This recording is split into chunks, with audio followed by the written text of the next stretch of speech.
আসসালামু আলাইকুম, welcome to my channel. আশা করি তোমরা সবাই ভালো আছো। তো বন্ধুরা, ভিডিওর ডিসক্রিপশন দেখে অবশ্যই বুঝে গেছো ভিডিওটা কি সম্পর্কে। হ্যাঁ বন্ধুরা, আজ তোমাদেরকে আমি দেখাবো কিভাবে তোমরা তোমাদের এডুকেশন বোর্ড রেজাল্ট এটা লিখে তোমরা সার্চ করবা।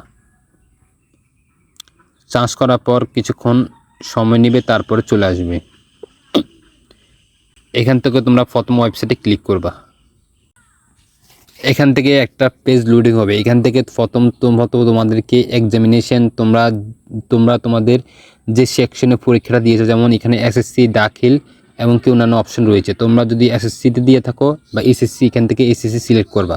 তারপর আমি তোমাদেরকে দেখিয়ে দিচ্ছি। তারপর এখান থেকে ইয়ার তোমরা যে বছরে আমি বলতে চাচ্ছি তোমরা যে সালে তোমাদের এসএসসি পরীক্ষাটা দিয়েছো ওইটা এখানে সিলেক্ট করবা। তারপর এখান থেকে বোর্ড, তোমরা কোন বোর্ডে পরীক্ষা দিয়েছো অবশ্যই এখান থেকে তোমরা বোর্ড সিলেক্ট করবা।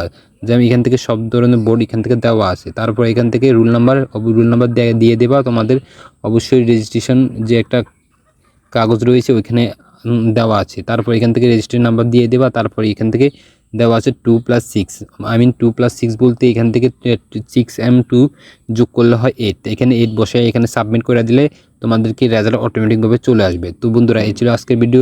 মোর ইন্টারেস্টিং ভিডিওর জন্য অবশ্যই চ্যানেলটা সাবস্ক্রাইব করে পাশে থাকবা। ধন্যবাদ।